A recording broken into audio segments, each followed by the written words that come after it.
This is Corolla Digital. Hello, my little garbanzo beans. It's me, Alison, and welcome to the show. Before it officially starts, we have time for, a little bit of discussion. First of all, I want to say thank you so much to everyone for all the really nice things that you guys have been tweeting and Facebooking and saying and emailing about the fact that I am engaged. It's been really nice to read everything. And if I sound a little down right now, which I don't know if I do, maybe I am just that good at sounding chipper, or maybe not. It's because I saw my parents over the weekend, and just inadvertently, they kind of just got in my head and pushed some buttons, and now I have that feeling of just, ugh. That it's not even thoughts. It's not even words. It's not even like, I feel this way because of this. It's more just like I feel like Jell-O inside, like someone just reached in and like my brain is a snow globe and I've just been turned upside down. And now there's a whole bunch of dust floating on the cityscape that is my soul. But not in a beautiful way, because I know that sounded pretty, but no. And actually, here, I'll give you an analogous emotional situation, although what I'm going to describe has nothing to do with what happened this weekend, which is why it's so weird. And I'm wondering if you guys can relate to this. But the thing I'm about to describe is very specific, actually. So here we go. There's a hair on my lip. That's what we're dealing with right now. So anyway, imagine you're like away from home for the weekend or for a week or whatever, and you decide that you're going to go out on a limb, or this is going to be the weekend or the week or whatever, that you tell someone how you actually feel or that you take a risk or something. By the way, again, this has nothing to do with what happened this weekend. It's just the same feeling. And then finally at the end you do it. Let's say that you have a crush on someone and that person lets you know that they don't return the feelings. But that's cool because you guys can still be friends, right? And you're sitting there and you're thinking, well, you're pretending that it's totally cool. Yeah, no big deal at all whatsoever, Yeah, you guys can totally be friends. And inside you're thinking, I am going to be falling apart soon, but I'm going to hold it together till I get away from this situation, and then I'm going to have the reaction to it. Again, that has nothing to do with what happened this weekend, but that is how I felt. Like, I just feel like I need to go somewhere else to just untangle the knot in my head. And also similarly, I feel awful. So that's me, but yay for me. And I wanted to share that, even though I have no way of making myself feel okay about the fact that I just shared it, other than I just barfed it all over you. But I love that you guys can be my barf receptacles. Okay, I believe we have time for an iTunes comment of the week.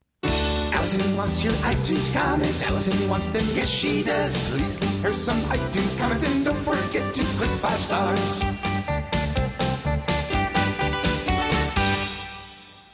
All right, this week's iTunes comment of the week comes from Mike B. SLC and is titled Best Friends Talking and Farting. Alison is personable, hilarious, quirky, quick, perceptive, and a skilled interviewer. Thank you. She goes shallow and deep with guests. That is, fart jokes are interspersed with compelling insight. Thank you. By the way, that is how women on The Bachelor say thank you. Thank you. Or is it insight interspersed with fart jokes? Either both. way, you like it, she brings it. Compelling personalities are opened up by Alison and farted on. No, that's not it. She provokes rich, wonderful conversation from her guests and keeps us laughing all the while. Just subscribe and see what I mean. You will love her and love her guests more than you did already. The show's title is spot on. Meet your new best friend. I love you. Too bad my heart is such a closed-over piece of coal right now that nothing can penetrate. I'm just being melodramatic. Anyway, I love that comment. Thank you. And I personally love, insight mixed with farts. That's I'm like 65% insight, 55% farts. That's the composition of me. Anyway, now I know this is completely unconventional, so I hope you're sitting down. I need to do there's a segment that I normally do in the show, which you know well, but I need to do it right now because I received this comment. It says, just get to it, and it's 2 stars.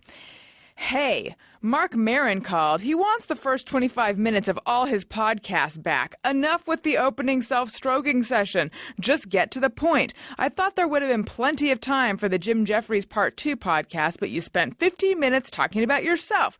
Jesus, I know it's free, but come on. That was the podcast where I told the story of how my boyfriend proposed to me. So I'm sorry that interfered with your enjoyment of the interview, but first of all, you're a dildo with feet. Second of all, you're a butt plug. Third of all, go fuck yourself, hey. And fourth of all, perhaps this is not the podcast for you, because this is the podcast that begins with me talking about stuff, and if I am just want to sit here just talking and talking and talking and eating up your precious time with my emotions and using this annoying voice that I'm using right now, then I will. So, you know what? Hey, go fuck yourself. But I love the rest of you. And also, I should let all of you know that it's a shock. I have my period right now, which is why I'm extra cunty. Okay. Gary, what are we doing right now? Oh, I know. We're doing fan phone call. On a fan phone call, Alison wants to thank you all. On a fan phone call. I believe first we'll be calling Vince.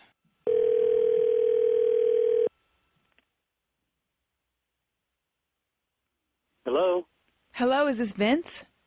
Yes, speaking. Hi, Vince. This is Alison Rosen from Alison Rosen is Your New Best Friend. Oh, hi. Hi, how is your weekend going? Not bad. How was yours? Oh, it's good because you answered, because I was afraid that it was going to go to voicemail, because I'm like, that's just the kind of luck I'm having. Yeah, I've been hearing the podcast, and that seems to be happening a lot lately, especially the beep and it goes straight to voicemail. I know. So, yay, I answered the phone call for you. Well, yay. I mean, what made you decide to pick it up? Because that's apparently not the popular thing to do these days.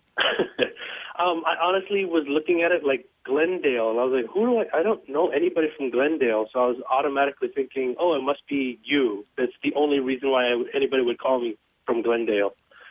And it was. How exciting is this? I mean, I'm excited.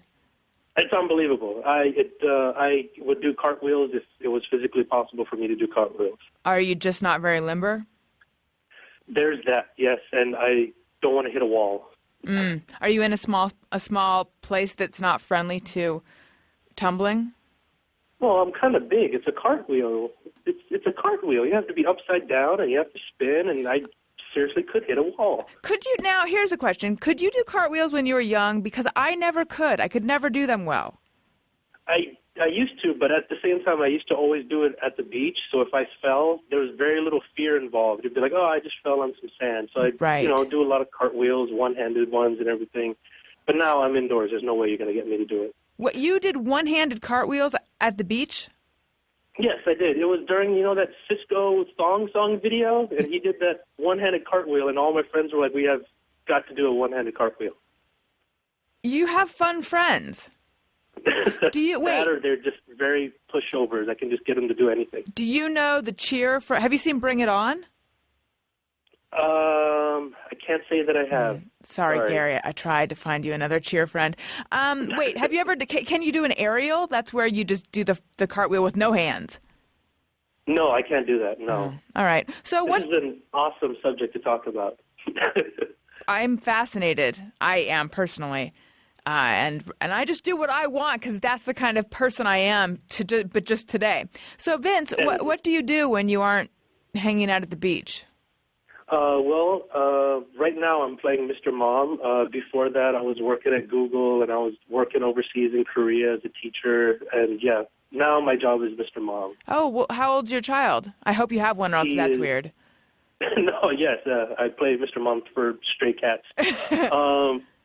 He is 3 years old, turning 4 soon. And as soon as he starts to go to school, I'll probably look for work then. But right now, it's just me, him, and his mom, and she's working, so I'll just take care of him while she's doing that. What did you do at Google? I can't say. I was working on something there that, I think I can say. It came out for Android. It was this new app and everything that that, it's kind of, you can't really talk about stuff when you're working there, and you really can't talk about stuff once you leave. What will happen? Well, they make you sign a little agreement that says that you can't talk about anything as you're working there, and then if you leave there and if you talk about something and they find out it's you, then they can probably take everything I own. Wow. It's like the firm. But it is a little bit. It's a reference I make. It doesn't usually work for people. Yes. And where are you? Where are we reaching you? Oh, I'm in Seattle now. Oh, did you know? You probably don't know this, Vince, but I'm going to let you in on something. I've never been to Seattle ever in my life. Ever. Never, ever. Bad. That's sad. That's so sad. I've only lived here for about a year and a half, and it's really great. It's a great place to live. I will be going there at one point this year. I know. I've never been there either. I'm excited about that trip. That's going to be fun. Me too. Don't you feel like we should have been? Like that's a city that most people have been to, right, Gary? We're also going to Portland, which I've never been to, and I was happy about that too. Yeah, they seem too close and cool for us to not have. I know. Shot up there for a weekend. It's like we refuse to go further north than San Francisco, except I have been to Portland. So wait, is it Corolla loves it here. Apparently, this is the only city in the world that doesn't upset him. So you should definitely visit. He says that we're going to be in Seattle with him. We'll see if he's really like, oh my God, look at his sunny disposition. What happened? That's what I'm counting on. Yeah, I know. Wait, have you done that thing where they throw the fish? Because I was watching, this is going to be now the second Bachelor reference I've made in this show so far. And I was watching that. For you. I know. And they were throwing the fish, and I thought, that's so cliche Seattle, because I remember this from the opening of The Real World Seattle. Yes. It's right at the market. You really can't miss it. It's like one of the very first stands that you see there. And, you go there, they throw the fish whenever somebody buys one, and they do the little cheer for it and everything. It's a lot of fun, I guess. I'm going to be an iconoclast, and I'm going to go to Seattle, and I'm not going to throw or catch a fish. Mark my words. Well, then they probably won't let you leave. It's kind of a law here. You have to see a piece of salmon fly through the air. It's kind of a thing. God damn it. All right, fine. Unless I want to stay there forever, maybe. Is it possible that I could ask you a question? That's another reason why I wanted to chat with you real quick and see if you gave me a call. Sure. Try us. Okay. So the question is going to be sort of like about I'm trying to really think about how I can word this properly without sounding like a jackass. Oh, great. No, it's more like about like a tolerance kind of question, and it's more of a feminist tolerance kind of question, which is why I wanted to ask you specifically. Okay, but I'm going to tell you right now, I don't know if I can answer it. Okay. Well, it's more or less like I was going to ask, how lately it's kind of in the air about masculinity and feminism because of the whole Seth MacFarlane thing, the Oscars, and then you get the people that are women that are now allowed to play in Augusta. And I was wondering for you, is it okay that some man or whatever kind of class you want to say, like it's okay for them to have their own thing that slightly excludes another type, like a girl kind of thing? Like, is it okay for men to have a boys-only club? Because right now it seems like girls, women, especially feminists, seem like that's completely not a good thing to have anymore. So, that's my question to you. Is it okay for that to be in existence, where there's some sort of exclusivity for men and women? Well, that is a good question, and I'm sorry that I started out by saying I don't know if I can answer it. I'm in a very, how some people are like, I'm just going to say yes to the universe? I'm just saying, what, to the universe today, because I'm kind of just in a shitty mood. So I'm sorry that I wasn't more welcoming to your question, and hang on one second. Hey, Gary. Okay. This thing about women, Augusta, is that sports? Yeah, that's where the Masters is played. It's a golf. Yeah. It's a very, very exclusive golf country club. Oh, so are people? It was male only for the last 300 years. And what just happened? Admitted Condoleezza Rice and one other CEO of a company based out of, I think, Atlanta. Oh. 2 women. It was the first time they'd ever done that. And the idea is that women need access because business deals are done on the course and stuff? I think the idea is that this is the last not the last, but the last major exclusive club that was male only. I think it was white only until something ridiculous like the 80s or 90s. Okay. Let me think. This is not my definitive answer. This is my answer right now. I think it is okay for there to be men-only things if there are compelling reasons for it, such as if it's a sporting thing and women would get hurt, or, like there are men-only bathrooms and women-only bathrooms. But something like a social club, I'm not really down with that. Okay. Although, men-only fraternities, I don't have a problem with that, and I don't have a problem with sorority. Actually, I have a problem with fraternities and sororities, but the fact that they're men-only or women-only, that doesn't really bother me. So I wonder why I feel... Well, because I was thinking it's okay, like, as a guy, if I hear that there's a women's-only anything, I automatically don't, think like, oh, there should be a man in there. But I kind of feel as if for most women that's sort of how it comes out. It's like if they ever hear that, like, oh, it's men only, somebody has to go like, no, a woman has to be in there. Right. Well, honestly, I think it's like if it's something that women want access to, then I think that's where it becomes a problem. Like, I think that there are certain people who will fight everything just on principle alone. I am not personally one. Like, if there's a men-only gym or a men-only class, just like there's a female-only gym, that's fine. But if it's something like a country club where people want access to it, then I think that it should be opened. That's what I think. Okay. So yeah. Well, okay, what do you think? Oh, I don't think it's.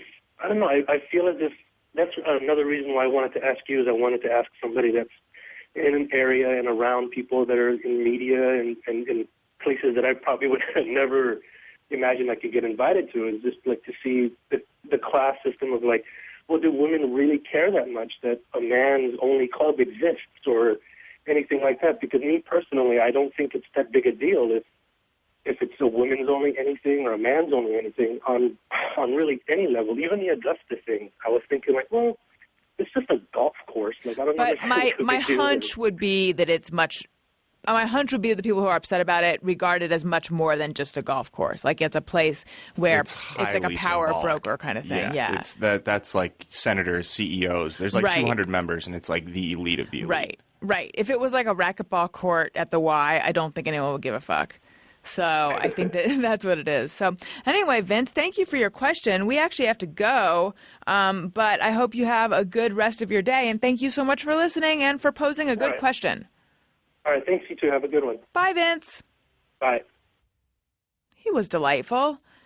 Gary, can you do cartwheels? No, I don't think so. Could you ever? I think I could at one point. I'm not sure. You know what I was thinking about recently, just to keep on this fascinating tumbling theme? Do you remember how frequently you used to do somersaults as a kid? I feel like if someone were to say do a somersault right now, it might go well, or I might be regretting it tomorrow because my neck would hurt or something. Yeah. I don't know. I didn't do a lot of somersaults. Oh, really? I've always been until I was. Sorry, I'm about to laugh and I haven't even heard what you said. No, until I was far past somersault age, I was disproportionate in my body size. I never really. You mean? I was gangly and weird. I never really had the best coordination of all my. I couldn't get everything going at the same time. So I would inevitably fuck something up. That I'm laughing. So you were like a puppy. Because puppies can't really do anything. They're just floppy. Oh, I mean, yeah. You had a high center of gravity. Yeah, I was adorable. That's true. Well, I don't think you missed out much on somersaults, but I do feel like somersaults were something that I was doing all the time. Backwards, forwards, really rolling around on my head a lot. I'm not touching that. Yeah, probably shouldn't. All right, I need to tell you guys about our good friends over at GoToMeeting, brought to you by Citrix. We love them. We love GoToMeeting.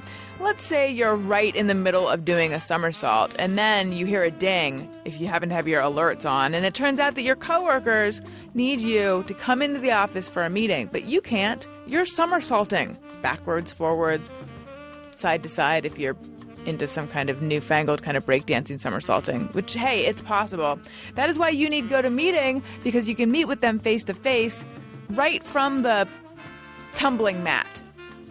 You could have your hands in that chalk stuff they use, which, by the way, in the last Olympics, I was like, wow, I'm seeing the chalk all over everything, and I don't remember seeing that all over their legs in the past. Maybe I just didn't notice. I don't know. We should all meet on GoToMeeting to discuss it, because I need to know whether I'm just noticing things that I didn't notice before or whether I am actually keenly observant. It's the kind of thing you can discuss on GoToMeeting. You can meet with, it's crystal clear HD video quality, so you can see each other, you can see people's reactions, you can hear each other, of course, and you can collaborate on documents, you can give someone else control of your screen. Anything that you can do in person, you can do from the convenience of the place where you do gymnastics, the coffee house, your bedroom, your living room, your lanai. If you have a house that has one, you could do it basically from the airport. Really, you can do it from anywhere. And you can also host a meeting on your iPad now, which is super duper awesome. And I love GoToMeeting. Gary and I use it. And when we end a meeting, I feel lonely going back to email. So start hosting your own face-to-face online meetings today with GoToMeeting. My listeners, that's you guys, can try it free for 30 days. For this special offer, visit GoToMeeting.com, click on the Try It Free button, and use the promo code Allison. That's GoToMeeting.com, promo code Allison. Try it free today. And you guys, this is exciting news. We are giving away another iPad. We already gave away one, and now we're giving away another. I'm still bitter that I have to give it away because I want it, but that's okay. That's how much I love you guys. We're going to be giving away another iPad, and if you want to win it, start thinking about if you could host a meeting from anywhere, where would it be and why? Think about it, and then ideally get it into tweet length. We're actually going to be tweeting. We're going to tweet, and we're going to say, tweet us your answer with a certain hashtag. So be on the lookout. Basically, just check Twitter every 1 second. Check it right now. Every 1 second. Or 2. All right. That's that. So get ready to win the iPad that I wish that could be mine. Not bitter. No, kind of bitter. All right. This has been long. I'm sorry. I'm long-winded because it's my show, and that's how I'll be if I want. Except next time, hopefully, I'll be in a better mood and maybe a little more mature. Anyway, you guys, here is part 1 of my interview with Jenny Mollen. She's great. It's great. You're great. Everything's great. I love you. Alison Rosen. Alison Rosen is your new best friend. Alison. With her good times never end. Alison Rosen. Doing the wavy pencil dance again. Alison Rosen. Alison's your new best friend. Hey everyone, hi, hello, it is me, Alison Rosen, and welcome to another episode of Alison Rosen is your new best friend. I am here today with Jenny Mollen, actress, writer, woman who has 2 adorable dogs. We actually have more than 2 dogs, right? Well, I have 3, but I only love 2 of them. Okay, because one is a miniature pinscher that belongs to your husband, actor Jason Biggs. Exactly. What's wrong with that dog? He's like my stepson, and he's sort of like a meth head. I mean, he's just really fucking annoying. Mm-hmm. And yeah, he doesn't get to go on trips with us. He has to stay in LA. I mean, does your he's just a lot like to handle. I think he does. My husband doesn't really deal with them as much as I do. Right. So, you know, as a result, now I'm stuck with him. Do you think this shitty personality, if I can go so far as to say that he has for sure. I think he would agree, but he's really actually good looking. He's probably the best looking of our dogs. He's like do you that mean like asshole for hot showing guy, or like if you're gonna have sex with a dog? like if you'd want to have sex with him. Okay. Okay. Yeah, he's really attractive, but he's like a male bimbo who's on crystal meth. He sounds delightful. And pees everywhere. Yeah. See, do you think that that's just his personality, or do you Or does he just hate me? Yeah. Maybe. I mean, I do, when I go to the vet, I do sign him in as Harry Zier, which is Jason's ex-girlfriend's last name, not our name. Right. You know, so maybe he does resent me in a way. Mm-hmm. Wait, so did Jason own him with his ex? Not really. I actually am obsessed with his ex and want to be friends with her. Yes, let's talk about that. Because you have a column for the Smoking Jacket, and you just sold a book, right? Yes. That's so exciting. Tell me about what the book's about. Well, the book is called I Like You Just the Way I Am, and it's a collection of memoir-esque essays, just me basically not taking the high road in any situation. I like that because that's kind of, I mean, I think I'm a good person, and I do care. I worry actually far too much about what other people think, and I don't ever want to hurt anyone's feelings, but I'm aware of my own petty emotions. Right. And I feel like people who pretend they aren't, I they're hate just, those people. They're liars. Yes, right? Yeah. Do you think they don't feel, this is what I always wonder, do you think they don't feel them, or do you think they just don't own up to it? Oh my God. I think that all women are crazy, and if they tell you they're not, they're totally fucking lying to you and probably trying to trap you in Right. You're talking some about sort of marriage. to Just men, in right? general. Well, no, to each other as well. I think, Yeah. I think, you know, even my girlfriends, they're just like, Jenny, I mean, I don't even think that way. I'm happy for whoever it is. I'm glad that like he's moved on, and I'm just like, that's bullshit. Yeah. What do you mean? Well, what about your exes? Do you want them to have moved on ever? Well, no. I mean, I would find it really hard to believe that any of my exes are completely over me. Yeah. Not like really. I mean, I'm sort of joking, but Right. I'm kind of serious. Like, I sort of wish that, you know, my main ex doesn't speak to me because I did maybe make a short film about kidnapping his wife in an attempt to make her like us and want to hang out with us. And he didn't appreciate that? They were not thrilled with that. Okay, so this is the one that you wrote the column about, right? Well, no, I don't really talk about him as much because he's boring. I'm more Okay. interested in Jason's ex because she's Oh, right, sorry. sort I'm of just confusing this exes. mystery to me. Yeah. I love all exes. Don't get me wrong. I even love other people's exes. I just Okay. think there's something there that it's just like ripe for comedy. But see, you're totally right about the awkwardness. fact. Like, I'm realizing that when I think about it, when I think of my ex and his now wife, Right. I don't think of him thinking that That she's better than I you. don't think no. I don't imagine that he thinks she's an upgrade. No, I'm like this definitely not. thoroughbred that he couldn't keep up with. Yeah, and I just he had imagine to that settle. Yeah, Exactly. Of course. Of course. When I hear myself say that, though, I realize that's probably not how he thinks about it. But sometimes I'll lay in bed at night and this is so fucked up, but I'll be like, Jason, isn't it weird to think that someone who I've dated has gotten over me? Now, what does he say? He laughs because, I mean, I'm obviously kidding, but at the same time, I do think it's like, I'm fun. I can't imagine them having that much fun with somebody else, Yeah. especially a girl who's not secure enough with like wanting to be friends with me and my husband. I mean, I am married. It's not like I'm Right. Yeah. and I did break up with him. So it's like, Right. what is her deal? Right. Some people don't enjoy fun. They don't. I mean, they don't They appreciate really it. don't like fun, capers, mischief. Right. You know, they Daring like do. boundaries, which I'm not a big fan of. Like, you're aware of them and then you disregard them, or Yeah, kind of. Okay. Yeah. Because I have a problem with boundaries, just in that I sometimes don't recognize them. My own or other people's. I mean, I think I recognize some of the boundaries, but I just feel like they don't apply to me. Yes. It's almost like I have like, you know, like people have service animals. I have actually a service animal that doesn't do anything. He just wears the service animal vest. Is that But- Teats? Teats. But I do feel like I'm that way with boundaries. Like, I feel like I am sort of exempt because I have like a service badge on that says I don't have to follow. Right. You well, know? that makes perfect sense. Yeah. Well, okay, so tell me about your obsession with Jason's ex. My obsession. Well, it started out, I try to explain this to people, and every time I try to explain it, I just sound crazier. So, you know, just try to I'll go with keep me that on in this. mind. Yeah.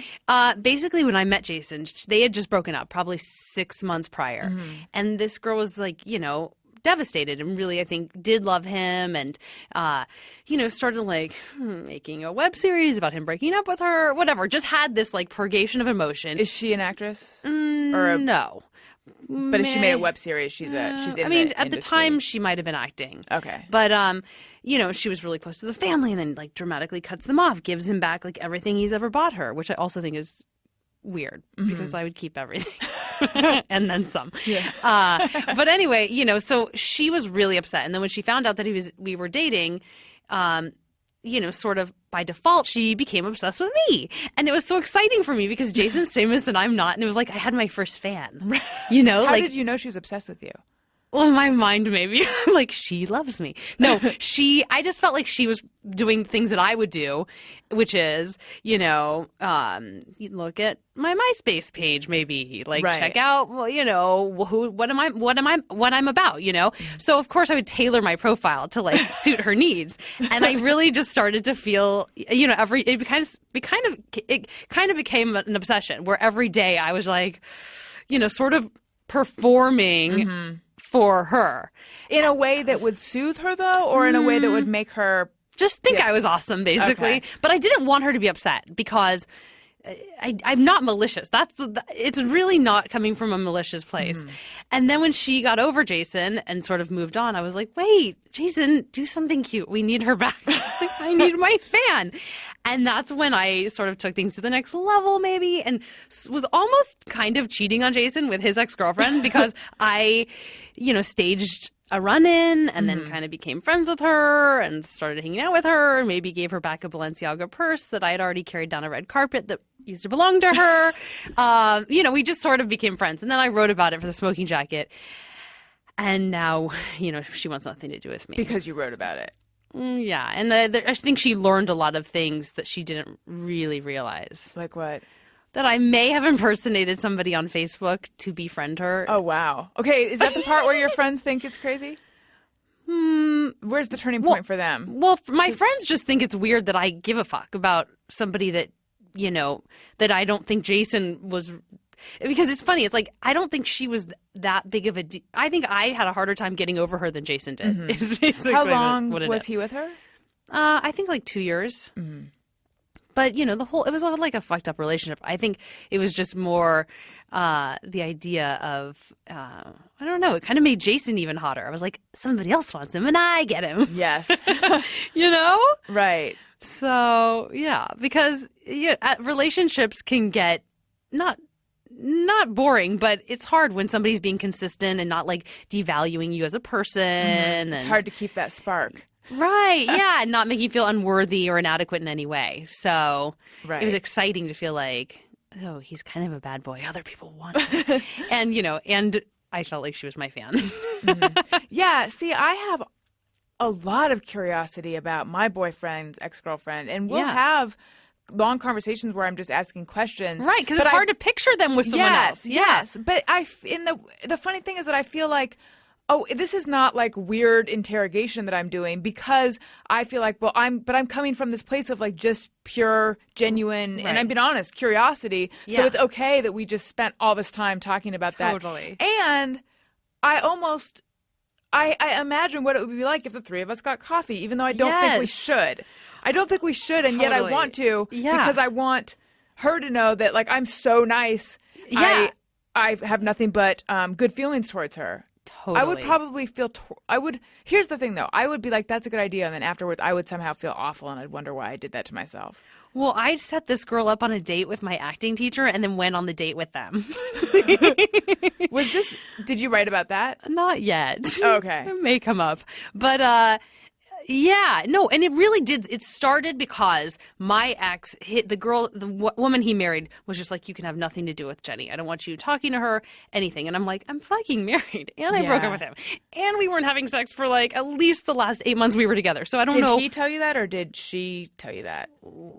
He told me that like we couldn't have anything, And I think because of that, it was really like the way I treated this girl, Jason's, it was a reaction. It was like I needed to be different from my ex's wife, and I wanted to like embrace her, like have her be a part of our group, and and I don't think she really was down for any of that. Are you upset that she won't have anything to do with you now?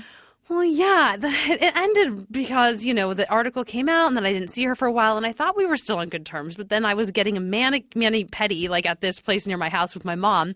And she walks in and she's seated across from me with her mom and like does not look at me. And they're wearing giant sunglasses. They don't want anything to do with me. And I'm like texting her like, are you mad at me?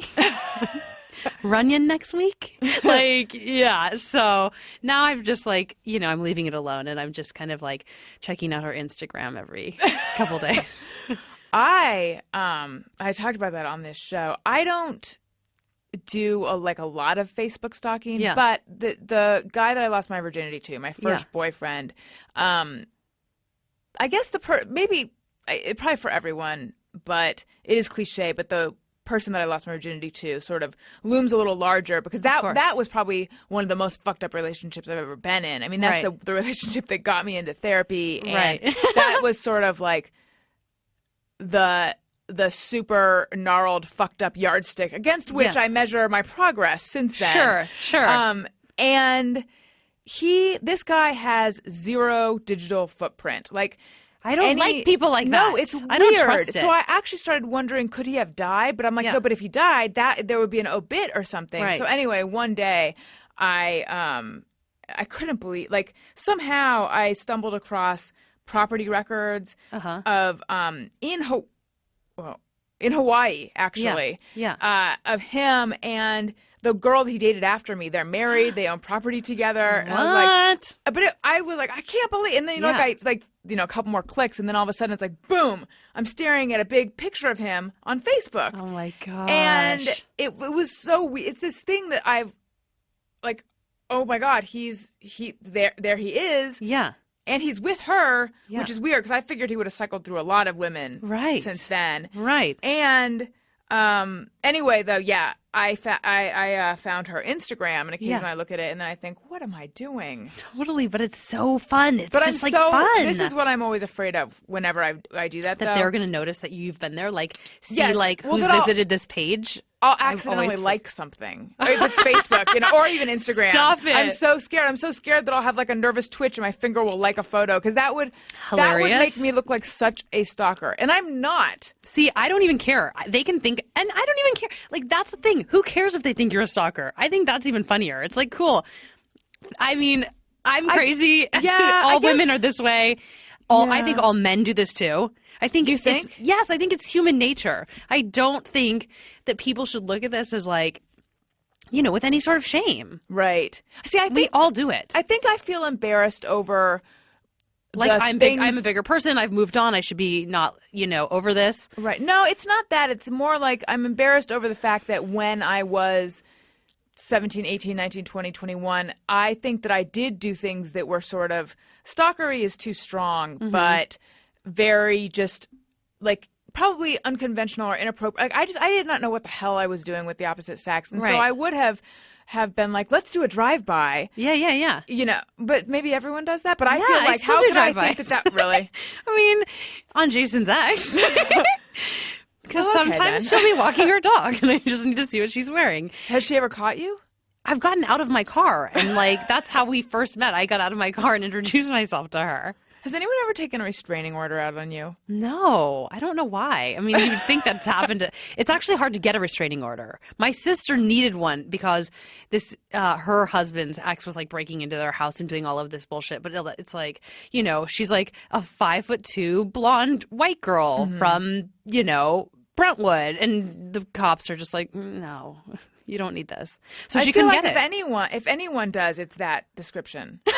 I know. In reality, yes. Yeah. But, I guess in Hancock Park, they were just like, doesn't sound like a threat to us. Oh, wonderful. So, yeah. That's scary. And awesome for us. We can continue our drive-bys. True. I guess I should look at it that way. So how, where did you grow up? I grew up in Arizona. Oh, where in Arizona? Scottsdale. Gary went to college in Arizona. Oh. Yeah, in Tucson. Oh, really? What year are you? I graduated 07. You graduated college in 07? Yeah. He's young. Fuck you. Sorry. But you know what? Because I feel the same amount of fuck you to young people. Yeah. And they make them even younger than Gary. It's so creepy. And they're in our workforce. No, I know. Isn't it weird? They're functioning like they have apartments. Yes, I know. They're not living with their parents anymore. I know. It's so fucked up. I know. Well, wait, how old are you? 33. Okay. See, I'm 37, so I know. I'm older than everyone. None of it's fun. It's just annoying. No. What age were you happiest at? Now. I mean, my early 20s, I was so depressed. I mean, I'm finally off Zoloft. I'm not anorexic anymore. I'm in a way better place. And also just, I think with work stuff, I'm just relaxed. I just have things kind of figured out as much as you can. But I'm not as desperate as I once felt. Right. Desperate for? Just success, success and like ego gratification, basically. How did you get to a place where you aren't in such like dire need for that? I think I honestly exhausted myself. I don't think I don't think I, achieved any sort of enlightenment through therapy, though I have been a lot and spent, most of my money there. But no, I think I just really exhausted myself. I think that, the internet has really not only democratized comedy, but also just attention in general. Mm-hmm. So now I sort of do get a little bit of that from online. And I don't know. It just has like, everything else is sort of just my need for other things has sort of just weakened in a way. Mm-hmm. I think at the end of this last year, I was pitching a show. I did a pilot and I don't know, I had a lot of things. I wrote a movie. I had all of these things like kind of like percolating. I was like, what's going to go? What's going to be the, and just hitting it so hard. Mm-hmm. And then I didn't sell the show. And then the movie, is a movie, which I didn't realize when you're doing the studio thing. It's like fucking forever and may never get made, and then the pilot was like, I'm out of my contract. I don't know if it's going or if it's not going, whatever. And it's just, I realized like I can't control any of this. So I think December rolled around and I was just like, I'm fucking exhausted. Nothing fucking works, you know? It's like I hadn't worked. Usually I'm, doing, usually I'm acting as well. And I wasn't acting. I was like putting all of my efforts into writing. Mm-hmm. Just because I think at the beginning of the year realized, I can have way more control over my life and say what I want to say. So it was like that. This whole year was like a huge transition and nothing was fucking sticking. Nothing, And I was in New York with Jason and I was just like, I fucking give up, man. I'm done. I need a break. I need a vacation and I just need to be over this. And then I got the book deal, like literally, 2 days later. And I have to say, I called my sister and I said, I think this book deal is going to go through. I kind of had a feeling and I said, and to be honest, I'm like so exhausted. I can't even, I don't know if it's even going to fill that, what I thought it would, what I thought it would for me. Cause like a day later, I'm like, well, I don't even know how to write a book, and then you get back into that, like, how can I beat myself up for other things? But yeah, now I just don't care. I don't care as much. I'm kind of like, all right, I'm good. Yeah. I think that's sort of the weird the weird flip side of learning how to handle the disappointments and rejection is that the things that you get, there isn't that same elation. No. Or it's like it's very short-lived. Oh, it's so short-lived. Yeah. So short-lived. So where do we find happiness and contentment? I mean, there's doing drive-bys, of course. Mm-hmm. I think you honestly, like, I think that in letting go and in really giving up and surrendering and saying, I'm not really that important. Like, in the scheme of life. Like, my therapist keeps saying to me, she's like, Jenny, like, you don't really matter. Like, think about the world. Like, it's not... I think we just get so focused on ourselves and we're like, everyone hates us. I'm not good enough. Like, other people are doing this. And it's just like, who cares? Nobody's that fucking important at all. And, who matter who they are. And I've also watched Jason's trajectory. It's like, he's not any more happy, with the fame and the, I might almost argue that people who have that, it's like another curse. I know. That's a scary thing is that God. I think everyone... Because at the end of the day, you always feel bad. Like, after you go and everyone's like, I love you, ego, like, they're petting you on set, they're doing your hair, they're washing your face off for you when you're done. They do that? For fucking him. I'm like, what? I've never had someone wash my makeup off of Is that, like, I think it's a male actor thing. Oh, wow. He's like, they do a hot towel on me. I was like, who fucking are you? Because one of my least favorite things is removing makeup. I feel like, why is makeup not just peel off already? Just put on our whole face in the morning. Yeah, and then male peel it actors off. like go and get their makeup removed after working. It's so weird. Wow. But yeah, like I just think you get that all day and then you go home. It's like no matter what. Nobody has the ego strength to handle that. You're going to come down. So these highs with our business, it's like, sometimes you feel on top of the world. Sometimes I'll write something, I'll be like, I'm a genius. And then like 10 seconds later, I'm like, this sucks. I hate myself, And I just think letting go and just surrendering to like, it doesn't matter. I'm not that fucking important. And who cares? I mean, really. Yeah. Yeah. How did you, so you grew up in Arizona. How did you get into performing? Well, my parents divorced when I was 2, so I started performing then because I needed to sort of survive and navigate. And my parents were dating other people. Like, they were always dating someone new, marrying someone new. And I just was a chameleon. Were there a lot of step parents coming in and out? Oh, tons. And step siblings, and my mom moved around a lot. So I just had to adapt. And then I didn't start acting until I was like 7th grade or something. I think I did a play. What a late bloomer. Well, I mean, I hear these kids. I mean, Jason had his SAG card. He was like 5. Oh, really? I'm like, okay. But I remember being on stage. I was like, oh my God, my dad has to sit in a dark room and just listen to everything I have to say. This is the best gig ever. And that was kind of how I, unhealthily chose that as a career path. And then what happened? So that was 7th grade. And then I went to UCLA for theater, and I graduated like 3 years later. I graduated. Did you do 4 years, or did you graduate fast? I graduated fast. I was just like eager to like start life. And then I was living in Germany for a while. I was back here. What were you doing in Germany? I did some post college studies over there, and I lived with a family, and I speak German, and so it was kind of just one of those things that like I needed to do. Also, when I finally decided to go live there, it was like I was graduated from college. Everybody I knew, my entire peer group, they were still in, and I was just melting down. I mean, I was isolating myself. I was going on auditions. I lost like a really big screen test. I wasn't eating, and I'm just like, I need to get the fuck out of here and diversify. So I ended up in Germany with this Yugoslavian family, and it was amazing. I mean, I was really depressed when I actually look back on that time, but now, how every memory is better. Yes. Yeah. Have you experienced what I've experienced, which is where the memory and the nostalgia starts setting in, like while you're still in the experience, like, and you have that awareness that I'm not it's happened to me at South by Southwest, because I used to write about music, so I would always go to South by Southwest. Oh, cool. Which is a big music festival. Now it's another thing festival. And I remember the 9th time I went, I was thinking, this is not that fun anymore to me, because I don't want to like go nuts and do what everyone's doing, and it's just I don't need to have this kind of experience. I'm kind of glad it's over.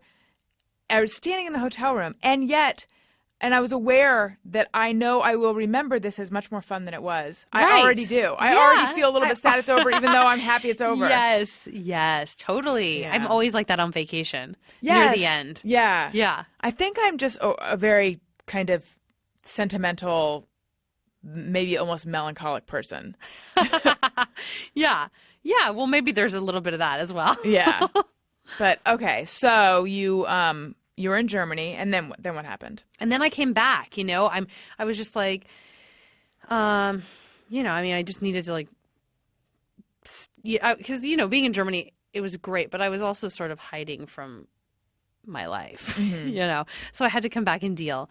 And I came back, and do you mean hiding from your life, like hiding from the things you were trying to work on and get going, or were there like specific situations that you I was hiding from like having to be an actress. I never wanted to be an actress. I was always just like, people who this sucks. I didn't when I was in school, before I actually was acting in the real world, I was like, oh, it's so fun, I get to be the lead in every play, whatever, you just have a different impression of it. And then you get out and you're just like, wait, so I'm just sort of a glorified hooker? Like I just go, not like I'm having sex with people, but I'm just going to these auditions and like standing there and be like, am I the one you want? Like, let me read this for you. Auditions really do make you feel like a whore. There's something very demeaning about it. It's so demeaning. I mean, yesterday I had, because now I'm like kind of in book mode, but I'm still, my agents forced me to do some stuff.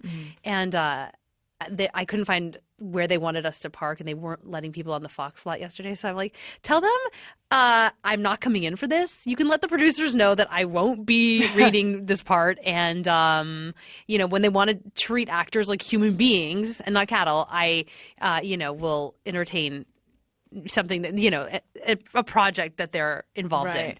Because I can't deal anymore. It's like I spent all of my early 20s just traipsing around town being like, jumping through this hoop and that hoop and being like, am I good? And judging my own like self-worth on like whether I got stuff. It's like I've lost so many like roles that would have like changed the course of my life. And like I'm always like, you could just taste it and you're right there and you're just like, this is going to be the one, And when it's not, you're just like, now what happens? Are there any that are like, oh, that one's the one that was the most painful? I mean, yes, but it's funny because the ones that you would know aren't the ones that were the most painful. It's like ones that you wouldn't even, they didn't even turn into anything but it was just when it happened. And what do you mind saying what some of the ones that we would know are? Oh my God, I'm so embarrassed. Well, I see. Okay, I talk about stuff that I don't get. Yeah. And but then I think maybe I shouldn't. Mm-hmm. But I have set a precedent of doing it, so feel free. You? Yeah, but if you don't want to, that's okay too. I just always like don't want to. I just don't want to do it because I don't want to because I've ended up working on some of those shows. Okay.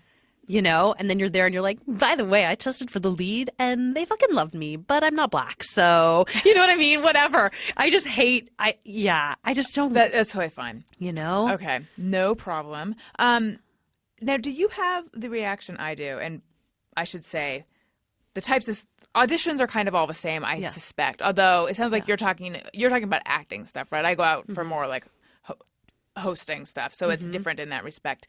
But it's not that different. Right. But when I find out I didn't get something, then I feel, well, I haven't gotten that much lately, but I used to get it was this feeling of almost like incredible. What did I do wrong? Yes, but like humiliation, like, oh, I bet that not only was I not right, it wasn't like I was close but not right. It's like they were probably like, what the fuck is this weirdo coming? Like, I was so wrong for it. I was like barely even convincing as a human being. Like this complete just negation of me, of my existence. Yeah. It makes you feel like shit. Yeah. And then you realize, especially like writing, now I realize I'm like, all I want to write is like, people who look like cartoons. Like it's not even about, I mean, I guess sometimes you'll see a read and you're like, oh, that kid's amazing. But I just want to write people that like look like exactly what, you just have it in your head, what you see. And it's hard to really see anything else. So you think it does come down to the way the person looks. I don't know, kind of. And I feel like you almost know before they even open their mouth, like if it's right or not. Mm-hmm. I think, Jason gets seen on a lot of things just because like he is who he is. And it's like such a waste of his time because it's never going to be him. He's not right for this. Or they aren't looking for somebody. You mean like he comes in because of his stature? Well, because they'll be like, okay, well, yeah, we'll see like all, sort of people, namey people who are this age who could be in a movie, by the Coen brothers, but then, or whatever. And then it's like at the end of the day, no, they're going to cast the guy that looks like, whatever. It's not going to be. Right. So there's that as well. Were you But you do take it so personally. I totally understand what you're saying. Have you met anyone who has a better take on it? Like a healthier outlook or?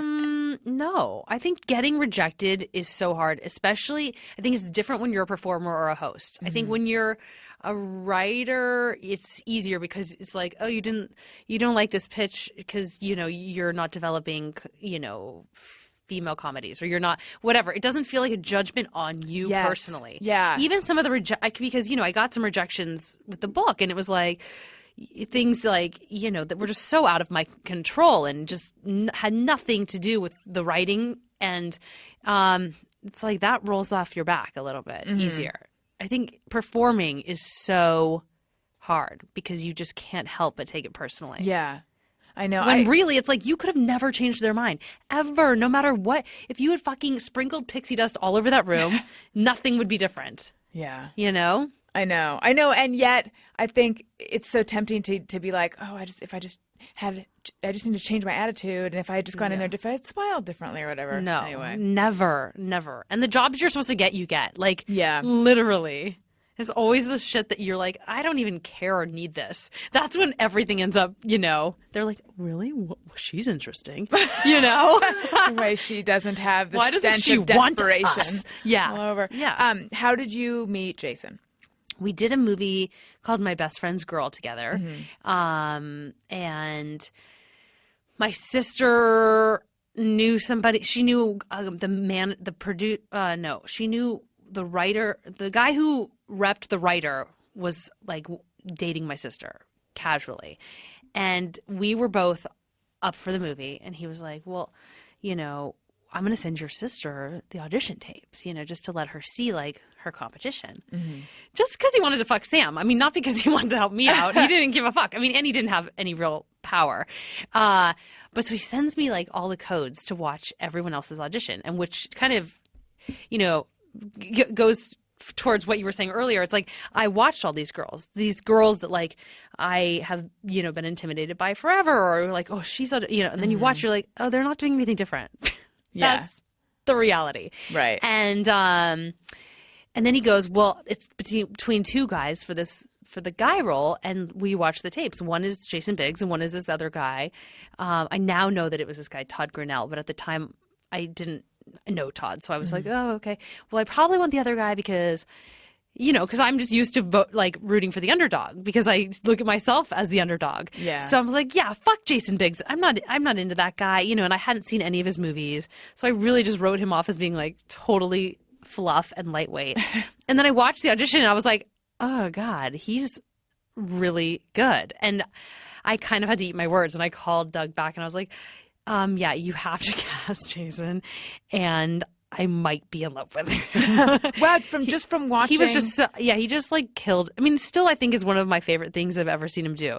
I think the audition was better than how he did get the role, and how he ended up doing it in the movie. I really still like the audition better.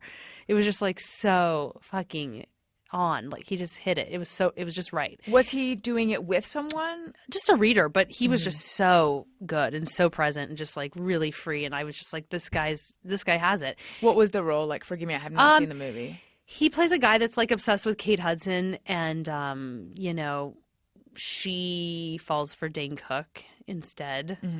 But he just nailed it. And so then a few days later, he calls. He's like, well, would you go on a double date with him and your sister and I?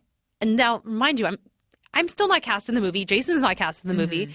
There's no way I'm going to tell a guy. I don't know that he doesn't have any power at the time. And I'm like, there's no way I'm going to tell a guy who reps the writer that I'm not going to go. Yeah. So I was like, okay, I'm going to go on this. Even though it was like a little bit, I was like, I don't know. I don't know that I was actually serious. I mean, I don't think I want to I just had never dated an actor. So I wasn't looking to get involved with an actor because I usually hate actors. Right. But Samantha's like, come on, you're coming. Let's do this.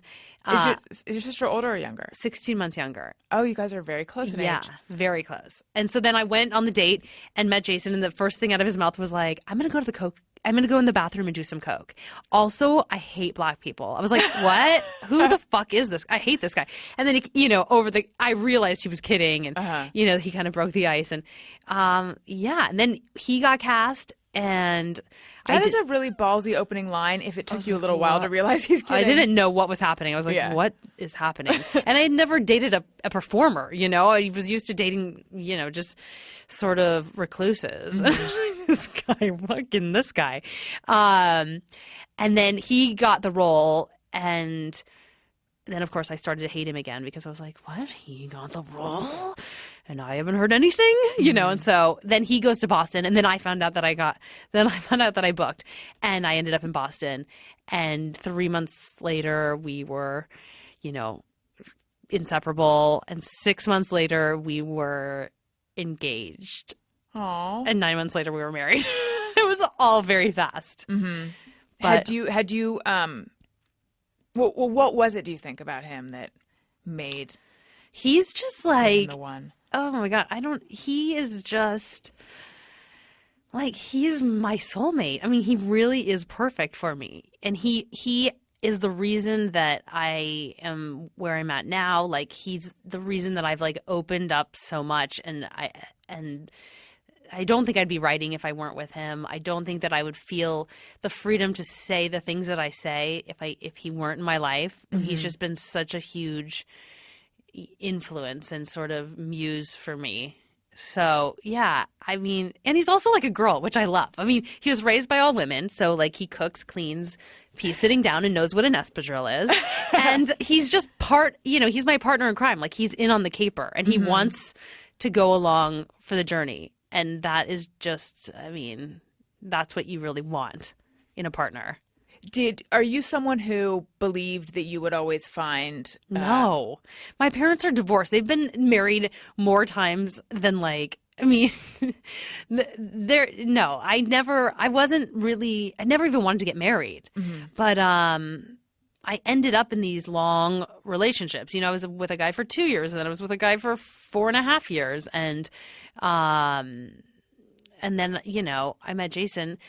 And it just kind of all came together. I think also, I don't know. I mean, I was kind of going to save some of this for the book. But basically, we kind of got engaged secretly. We didn't tell his family. And we were kind of just like, you know, spending the holidays back east, nothing, you know, we didn't say anything to anybody. And then I got pregnant. And then I had to tell my parents, like, I'm pregnant. And that was, like, crazy because I was like, oh my God, now something has fucking hijacked my life. Do I even know this guy? And I started freaking out. And then, you know, we decided, we're like, okay, well, we're going to do this because I knew I was in love with him, you know? And then 3 months later, I had a miscarriage. And after that And got me over my fear of marriage because I would have dated Jason forever and probably never married him. And the engagement thing was like, you know, it was sort of his idea, and I was like, I don't have to actually, like, do anything about this. We're not even telling people, you know. I kind of took it not as really like it's serious just a as commitment plus. Yeah, exactly. And then when I miscarried, I was like, oh my God, like, I'm willing to have a kid with this guy. And marriage, marriage pales in comparison to, like, everything that I feel like we had gone through. And then, so, you know, we got married. It was just so easy. And for somebody like me, I never would have married him. We would have just been together because it just wasn't, you know, it's not something, I didn't, like, take marriage that seriously, but I just didn't want to, you know, be my parents. Yeah. What was your wedding like? Well, we eloped on the side of a road in Calabasas with this woman that looks like Come to the Light Carol Ann. She was like, you know, marrying us. And we met her at this Kinko's, and she's like, you see that guy over there? He's like this 40-year-old guy with a lazy eye. She's like, that's my son. He's going to be your witness. Wait, we were in our pajamas. You eloped, meaning you didn't tell anyone? We did. We just, like, we weren't going to wait to, like, have a wedding. We just didn't really... I didn't want, you know, anybody to be, like, controlling it. Again, like, I didn't marry. I was never the girl who was like, I need the white dress, and I need, you know. So we did that, and then a few months later, my family and, you know, I think Jason too. I think Jason, because he is more the girl, was like, I want a wedding. So we had a wedding in Napa, and it was, like, you know, a bit more traditional. Except that we served breakfast for dinner, and our cake was a Rice Krispie treat, tiered. So, do you think that took the pressure off of it? Have off the Napa ceremony, since you guys had already? Oh my God, yeah. Yeah. Except we're, like, fighting out in front of, you know, because your family, like, just brings back all of your family of origin shit, and you're just like, oh my God, this person's here and this person, I'm being triggered all over the place. And we're fighting outside the house the night before, and he's like, what do you just not want to do this? I was like, we're already married. It's too fucking late, dude. Yeah. But no, I mean, it's like everything worked out. It was just like, it's how it had to happen for me. It's crazy. Was that hard when you miscarried? No, I was psyched. I was, like, so happy. I'm like, I'm free, you know, because I wasn't ready to be a mom. I really wasn't. I was just willing to do it because I loved him. And I figured, you know, I was 28 and I was just like, this is the next step. And I do want to have children eventually. And I love this guy and I'm with somebody I love. I can't not do it. It's obviously meant to happen. It's meant to be. And, but then when I miscarried, I was just like, oh my God, I was so happy. Yeah. It's so evil. Cause like we joke about like our like unborn child. Like, I mean, we were really cavalier with other people that probably weren't ready to like hear, things that were maybe of a darker tone. Yeah. But well, yeah. That's their problem then. Right, exactly. Something I want to ask you about, because it's something that has been coming up with repeated frequency on this show, much to Gary's sad no. He's shaking his head. He's going to sue me for sexual... It's not sexual harassment, but just... I'm sorry, I have a recording of you saying you're doing it just to fuck with me, so yes, it is. I'm not really doing it just to fuck with you. I'm deleting that recording for the lawsuit. No, I'm just kidding. I know. Periods.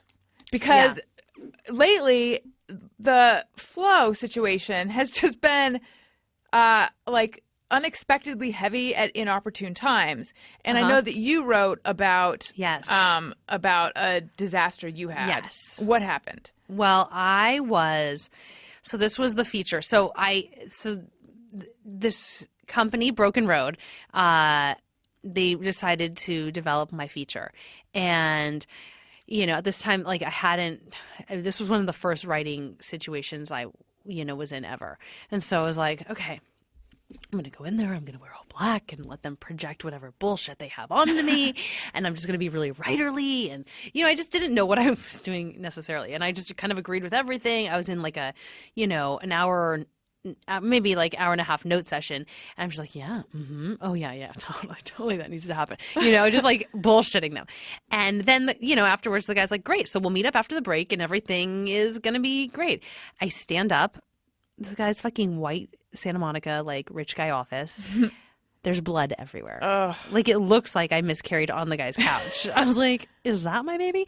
No, but it was like really bad. It was like a Rorschach of blood. Were you not aware at all? Like, were you not sitting No, you know how like sometimes you just don't feel it? Mm-hmm. I had a tampon in, but it was just like, breaching the gates. Right. And I was like an all-guy situation. There were no women around. And I just looked, the other two left the room and I just grabbed him. I threw my purse over. I was like, Todd, listen to me. I just bled on your couch. And he's looking at me like I have a paper cut or something. And, and I was like, no, I just bled out of my pussy all over your fucking white couch. And he's just like, obviously that's never happened. Yeah. His assistant had to come in, this gay guy who like never deals with vaginas ever. Right. And we're scrubbing it off and I'm just so sick. And so later I leave mortified and my agents call. They're like, so how'd the meeting go? I was like, it was good. They gave me some notes. I mean, I bled all over them and we're meeting up after the break. But no, and then I sent him a couple of days later 2 bottles of red wine and I said, Todd, I got you red, to match your couch. But the last time I was in there, they sprawled out a giant beach towel for me. Oh, and now they're just prepared. Joking about it. Yeah. That's nice. And he says that now he uses it as an icebreaker when people come in, which I think is disgusting because they're sitting I know. on the exact cushion I bled on. See, I can't figure out every time I talk about it, I feel like I'm committing a transgression, although now I'm getting comfortable with it. The first time I did, though, I can't figure out like how upsetting and awful it is for other people to have to hear about it. Or, I mean, to women, I think it's fine. But I feel like why are more women not talking about it unless they just have this under control and I don't know. But ever since I started talking about it, more people have been writing in talking about their own horrible situations. So I think it is not that uncommon. It's just I felt like I'd like shit myself when it happened to me in public. Yeah, I think society just shames us for this stuff. And, again, we're forced to act like we're totally, nothing ever happens. I'm, completely together. And, I just don't, I don't know. I don't have that shame, like. I'm getting rid of it. Yeah. The shame about it. But I also feel like tampon manufacturers. Yeah. How about like putting some energy or money into researching what something actually works. that actually, I mean, yes, you're right. what you're providing works, but I feel like there could be something innovation. else. Have you heard of this thing called Diva the Cup? Someone wrote to me about it, and God. yeah, it was one of those. I check my phone early in the morning, and sometimes in the middle of the night if I can't sleep. So it was one of those like I can bear like my.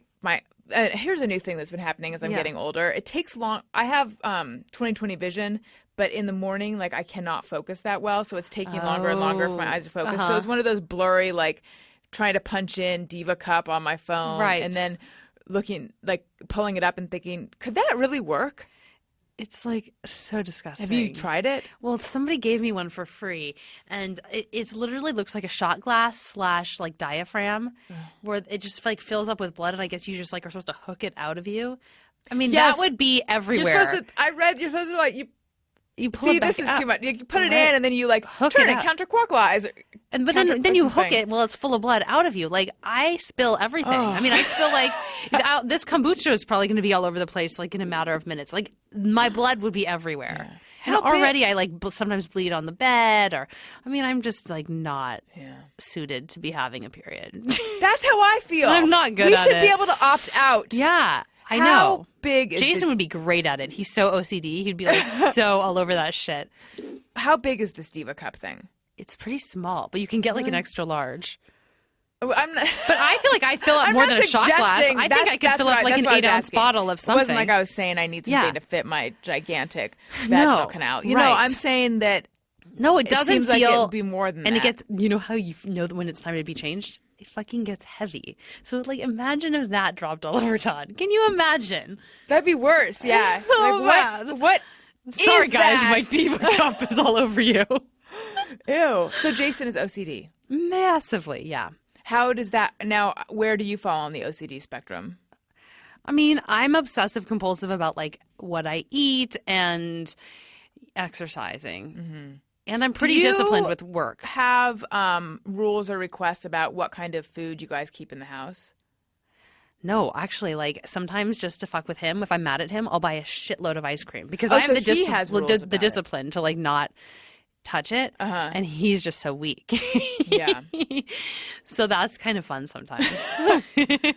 So, and he's OCD about cleanliness, though? Yeah, and just everything in general. I mean, he's very OCD. Does He'll like, check doors. He'll be like, don't wear your shoes inside. He like freaks out about that kind of thing. Yeah, and he thinks I'm just like a mess. I will if the toilet paper, if the like little whatever it is where you put the toilet paper. What is the it? roll? Toilet paper roll? The roll, Their the dispenser roll thing? hanger, yeah. Yeah. If it needs a new roll, I will just set another roll on top of it. I won't actually. Oh, I do change that it. sometimes, And he's just like, yeah. "Are you a total heathen? Like, what is wrong with you?" Well, what's your reasoning? Because I have the reasoning I that don't I know. do I it. guess I'm not thinking. Probably, I'm probably just on Twitter getting my ego massaged. Right. See, for me, I'll be like, well, there's like a square and a half left. Someone Yeah. could use that. Yeah. Oh, me too. I always think that. Or yeah. I think, or I'm in a rush or something. Yeah. Or one time, we have 2 bathrooms in our place, and one of them I used only occasionally. And Right. so I was in there, and it was like the first time I was trying to change the toilet paper. And so I don't know how I did this, but somehow it springed out of the little holder. Yeah. And then and plopped into the toilet. Oh no. yeah, That's a so whole another then- disaster. Yeah. Yes, it was.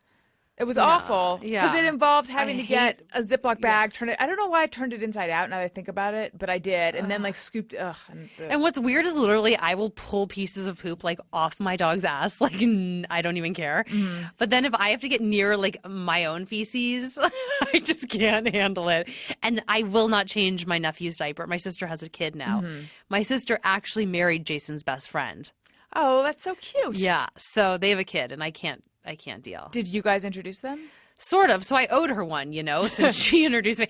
But what's funny, I think this is just so great. I'm on my, quasi honeymoon with Jason and Duran, who is his best friend, on Duran's boat in Greece. And he has this fiance at the time. And she's just like, I've heard like weird things about your sister. Like my friend said that she totally stole her boyfriend. And my sister's not that girl at all, And so I'm defending my sister. I was like, my sister would never do that to another girl. My sister's not that way. You totally have the wrong impression of Sam because Sam is just, she just would never do that to another girl. Little do I know, I'm talking to the woman. Samantha will now marry this girl's fiance and have a baby with him. And it wasn't, nothing happened when he actually broke up with this girl and called off his engagement. But, maybe like under 2 months later, he and my sister all of a sudden were like, oh, hey, and then, married within a year or something. Oh, so it is kind of funny. Do you guys live near each other? Kind of, yeah. I live like 5 miles from them. Mm-hmm. Have you and your sister always got along? We didn't. No, she lived with my mom through high school, and I lived with my dad because my mom, like at 12, told me she didn't know how to be a mom anymore. Was basically like sent us to my dad's to live. But my sister just, kind of like, begged her to like come back and live in California, and I was just like, no, I need to go to an Ivy League school. I need structure. I can't be with you. My mom is like the type of woman who at 15 said to me, like, you're going to need to get a fake ID if you want to keep hanging out with me. So that's what I was dealing with. And she would always scream at Samantha, like, Samantha, no smoking pot in the house on weeknights.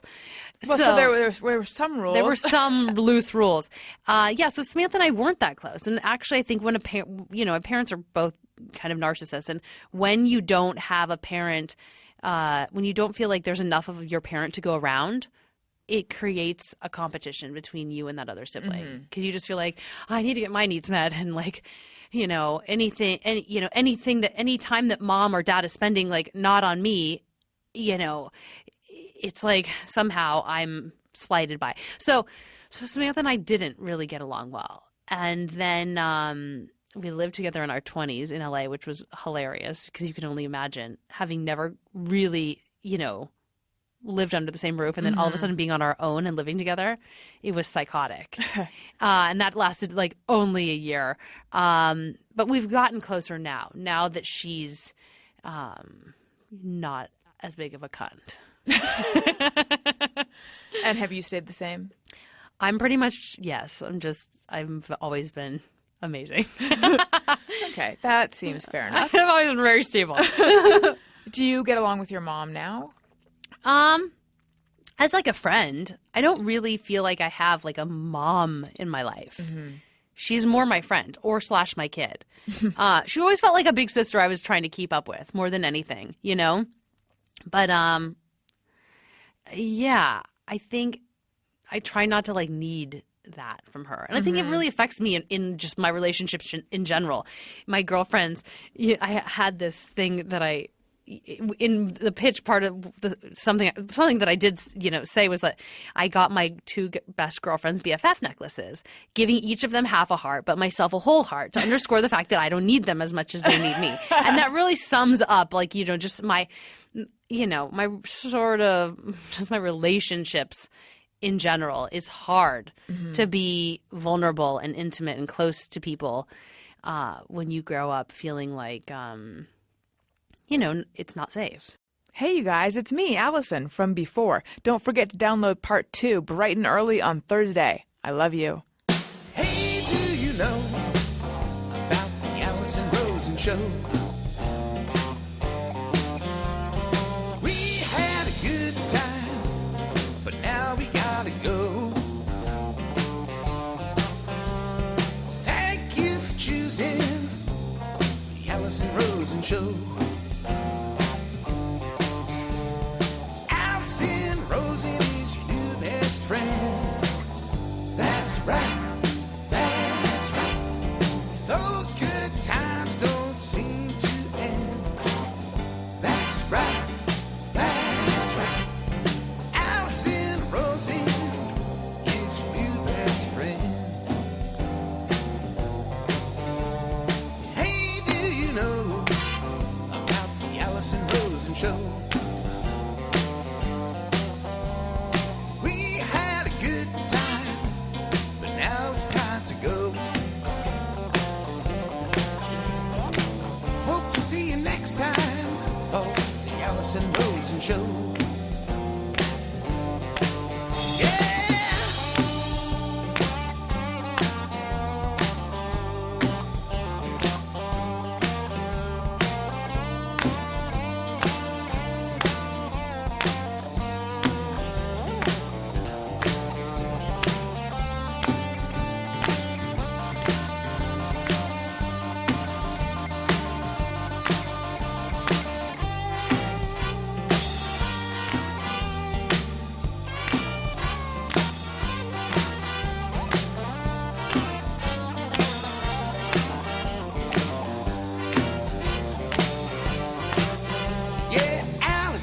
Rosen is your new best friend.